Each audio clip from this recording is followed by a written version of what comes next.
Hello, this is Live with Michelle Vann, where we talk about health, wealth, and spirituality. Today we are here with Miss Brianna Houston. Whoa! Welcome, Brianna. Thank you so Thank much for you. being here. Tell us a little bit about who you are.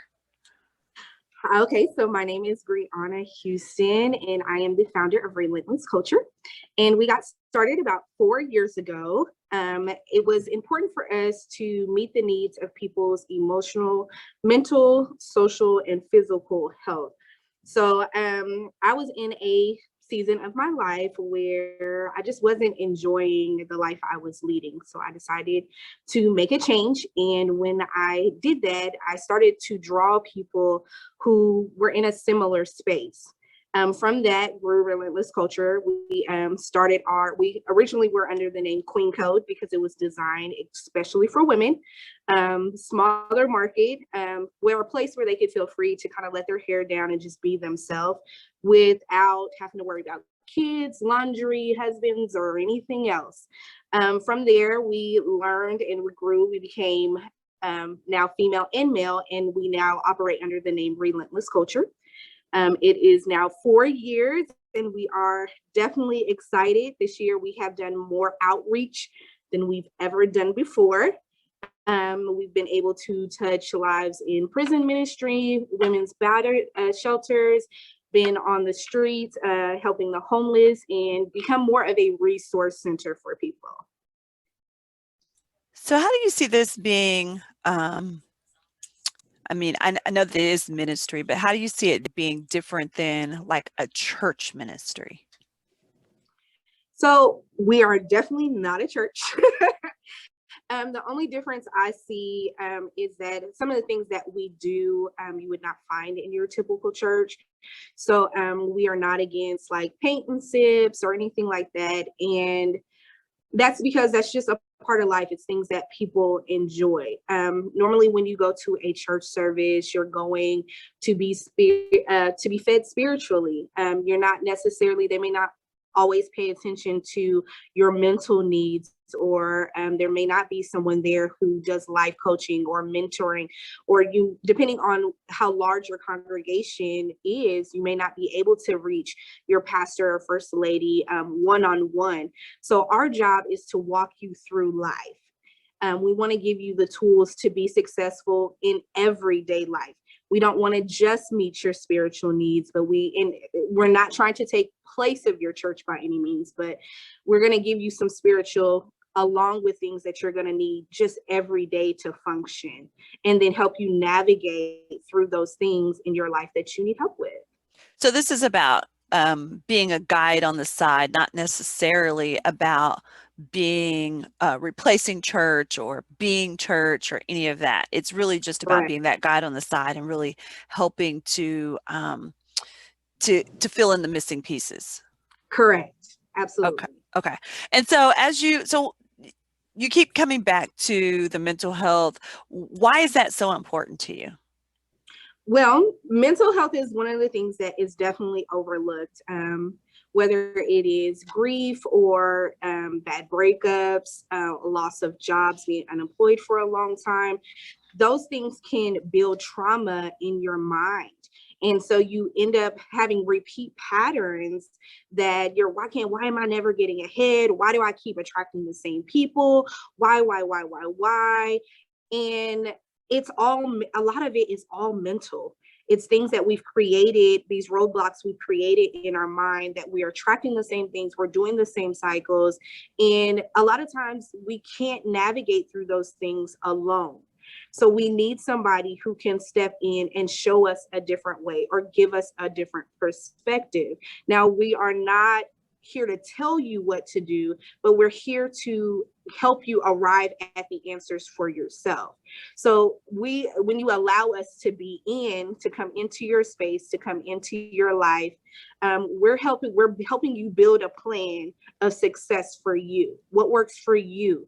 What things do you need help overcoming? And what tools can we give you to do that? Sometimes it's not always spiritual. Sometimes it is natural. Now, we do believe that those two things go hand in hand.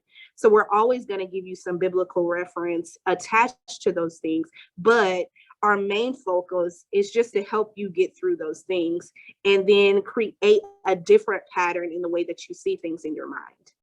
So, as you talk about creating those different patterns, as we talk about reframing, as we talk about looking at our mental health, do you have therapists or are you using life coaches? Who is offering these services? So there are two life coaches on my direct staff, and that's myself and Tiffany Hines. But we do bring in licensed therapists, licensed counselors to come and fill in the gaps that we are not licensed to do. That way that you're also hearing from someone who went to school to do these particular things that can advance you past where we're able to take you.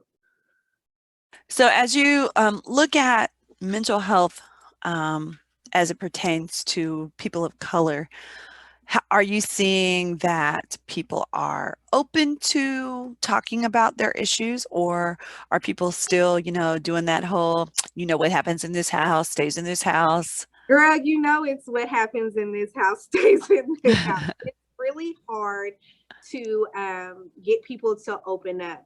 Now, Mhm, what I have learned is when the more we started out doing social events. So the more we were social with people, the more comfortable they became with us. And so we was able to kind of get into that door and say, okay, girl, or hey, bro, what's going on? mhm, What's happening?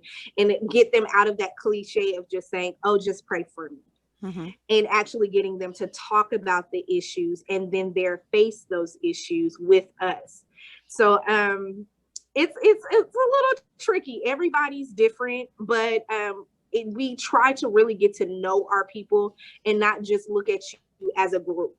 These group of people have this issue, these group of people have these issues, and work with the person.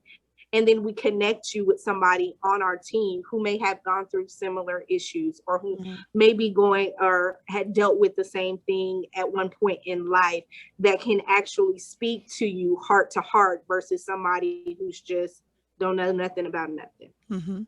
Well, and I mean, I think if you think about how Jesus did ministry, he made sure that people were fed before he gave them spiritual food. And so there is a piece in which building relationships and building, I mean, we're designed as people to be in community. So as we have community, as we have relationships, then those walls can come down. As you are going through, and I know that, we all are negotiating this thing that we call a pandemic. We're not as tied down as we were, but there's still, a whole pandemic. What are you seeing people come to you for as it relates to Relentless Culture? How are they coming to you and what are they asking for?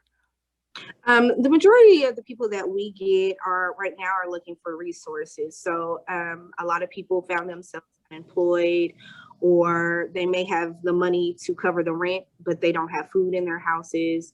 They need clothes, car seats, those types of things. So as I had stated before, we have done more outreach than we've done ever before during the pandemic, Mhm, which at first was a little scary for us because we were going to these people. We weren't expecting them to find us, or a lot of people expect you to, oh, if you want a job, get up and go find one. No, yeah. we're here to serve, so we're going to meet you where you are.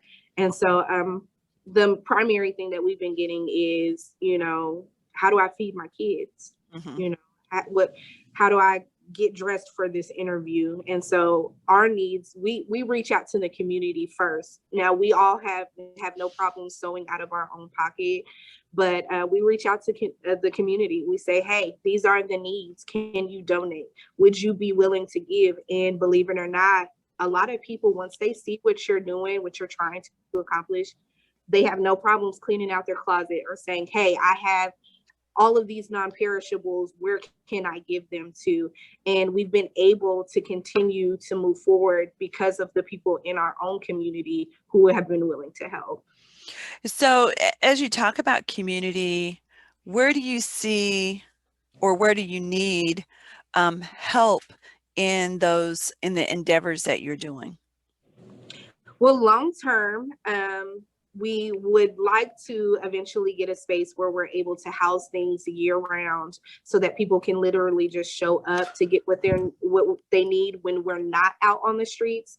But as of right now, for like this weekend, we're doing a huge outreach at Riverside Park, which is on 720 Nims Street North, and it's going to be located next to the playground. We have partnered with different people such as Wildfire Ministries, Harvest Tabernacle, who else? Helping Hands, Open Door, who will all be out there handing out socks and canned goods. There'll be free food. But our main target was to not just help our homeless who will always be with us, but to also help those low income families who are struggling just as much as they are. So whatever people are willing to give, we can get it to the right people. We just have to be persistent in asking. The Bible says, ask and you shall receive. So we're always continuously asking, hey, if you have a heart to donate, you have a heart to serve, come. We don't mind having extra people come help us, and we definitely don't mind getting what you give to the right people. So tell us about your event on Saturday. What's going to be happening? I mean, I know that you just said that there will be food and some food, and but what is happening? So given, hopefully it does not rain us out, we will be doing a community outreach at Riverside Park here in Wichita, Kansas. So yes, we will be doing our gear. Our target was, of course, the homeless and then low income families, or really just anybody who's in this area who's trying to figure out how, if they want to do some community service, if they want to volunteer, giving them an opportunity that they may have not had before. As I stated, we have partnered with a couple of other nonprofits, companies, and ministries here in the city. And we will be giving out free food. We'll be doing resources, socks, clothes, canned goods. Will be available, as well as mask and hand sanitizer, just to keep safe. There'll be games for the younger kids, as well as of course, there'll be a park on site. There will be some live music that'll be played. Granted that we don't get rained out, and we have those things. Right, can't have the electronics out in the rain. We cannot. Be a very big problem. Yeah, we need nobody to be electrocuted. Right. In the event that it does rain and we're not able to have people come outside, we will box everything up and we will distribute as we can. Okay. So if people say, hey, yeah, I like to volunteer, I'm not doing anything on Saturday, where do they need to contact you? Where do they need to go? What do they need to do?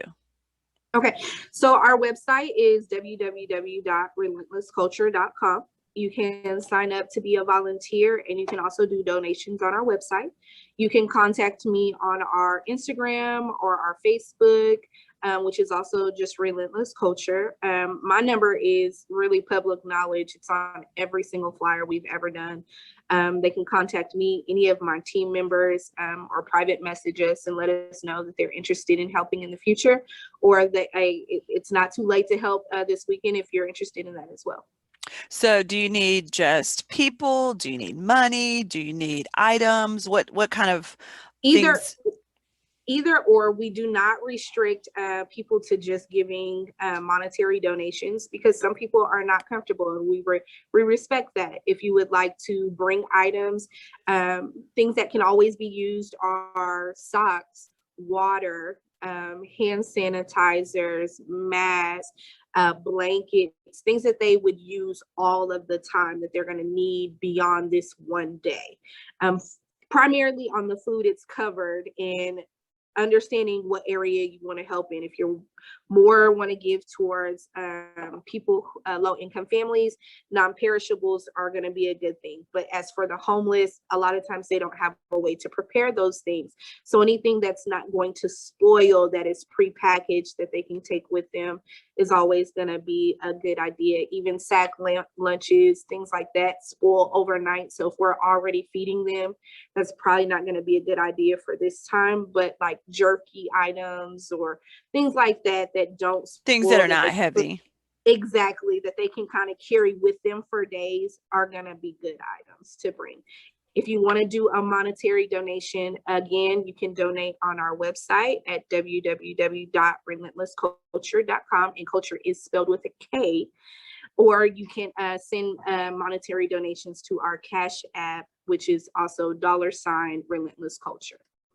So as people are giving, are you a 501c3? Are you connected to a ministry? Are these tax deductible donations that people are giving? Yes, they are tax deductible. Okay, so yes, we are 501c3 and we are a nonprofit. We are not connected to any direct ministry or church organization. We are a standalone, but we do partner with other ministries from time to time. Absolutely. So as we're coming to the end of our time, just tell me, why is this so important to you? It is so important to me because I have been in the place where a lot of these people have been. I was not a person who I would say necessarily just had a heart for people, but when you've been kicked down and it was the people who had to help you get back up, it does something on the inside of you that kind of changes your heart, that opens it up for you to be able to do what you have received. And so when my heart was changed, it gave me a heart for the people and wanting to help. And this is the unique way that God gave it to me to be a blessing to the people around me. And so my goal is to help you in any tenacity that I'm able to, and to see you live your best life. Absolutely. So we are out here in these streets trying to help people live their best lives. Well, Brianna, I appreciate so much you taking the time to talk to us today, to share with us about Relentless Kulture. I think I was calling it Kingdom Culture, but to share with us to share with us about Relentless Kulture and making sure that people understand and know about the event on this weekend. Let's tell them one more time about where you are, what time it starts, what time you're planning to end, and then how they can get a hold of you. All right. Relentless Kulture Community Outreach this Saturday from noon till 3 p.m. We will be at Riverside Park. That is at 720 Nims Street North. Make sure you put it in that way or it'll take you somewhere weird. But we're going to be located right by the park, and there is a parking lot to the side, or you can park around the surrounding areas. Look for the big turquoise tent, and we look forward to seeing you there. Absolutely. Thank you so much for being here. This is Live with Michelle Vann, where we talk about health, wealth, and spirituality. And today we were talking with Miss Brianna Houston about Relentless Kulture and their event that's coming up this Saturday. So make sure that you get yourself out. You don't have anything else to do? Put some clothes on, go to the park, get you some free lunch, hear you some music, help some people. And as always, live blessed.